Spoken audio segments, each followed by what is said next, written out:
দুর্গাপুরের পাণ্ডবেশ্বরের সোনপুর বাজারি গ্রামে চলছিল ২৪ প্রহরের অনুষ্ঠান।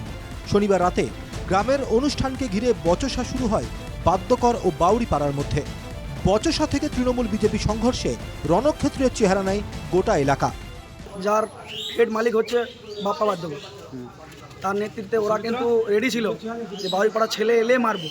তারপরে ওদের ওদিকে দোকান আছে, আমাদের জামাই কুটুমার লোক যখন গুটকা টুটকা আনতে যায়, এদিকে দোকান বন্ধ যখন হয়ে যায় ওদিকে আনতে যায়, তখন ওরা মোটামুটি 50 জন ছেলে তরোয়াল পিস্তল এবং লাঠি নিয়ে ইট পাথর নিয়ে একদম তেড়ে মারতে আসে। তো ওইখান থেকে আমাদের 500 মিটার দূর অবধি আমাদের ক্লাব অবধি আসে।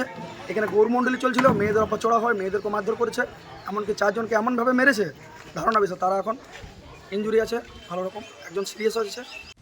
বিজেপির অভিযোগ, গ্রামের ঝামেলা গ্রামের মধ্যে পুলিশের মাধ্যমে মিটিয়ে নেওয়ার জন্য 4 বিজেপি কর্মী ঘটনাস্থলে যায়। এরপরই তৃণমূল আশ্রিত দুষ্কৃতীরা বিজেপি কর্মীদের ওপর লাঠি সোঁটা নিয়ে চড়াও হয়। ঘটনায় গুরুতর জখম অবস্থায় আহত বিজেপি কর্মীদের দুর্গাপুর মহকুমা হাসপাতালে ভর্তি করা হয়েছে। আমরা জানি না যারা হামলা করবে, লাঠি সোটা নিয়ে রড ফট নিয়ে পুরো মারামারি করে দিল। এরা ওই টিএমসির লোক। কি রাগটা কেন আপনারা বিজেপি করেন? হ্যাঁ, আমরা বিজেপি করার জন্য ওদের রাগ। বিজেপির অভিযোগ অস্বীকার করে তৃণমূলের দাবি, ঘটনাকে অহেতুক রাজনীতির রং লাগানোর চেষ্টা করা হচ্ছে। দেখুন, এটা বিজেপির একটা ছল। সেটা হচ্ছে যেই আক্রান্ত সেই বিজেপি, যেই আক্রান্ত হচ্ছে সেই বিজেপি, এসব কিছু নয়। পাড়ার বিবাদ, তাদের হয়তো ওই হসপিটালে যারা ভর্তি হয়েছে, পরে দেখবেন বাড়ির লোক এসে মিটমাট করে নেবে।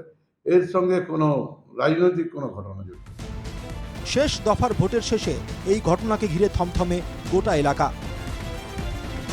দুর্গাপুর থেকে সাধন রুজের রিপোর্ট, NKTV বাংলা।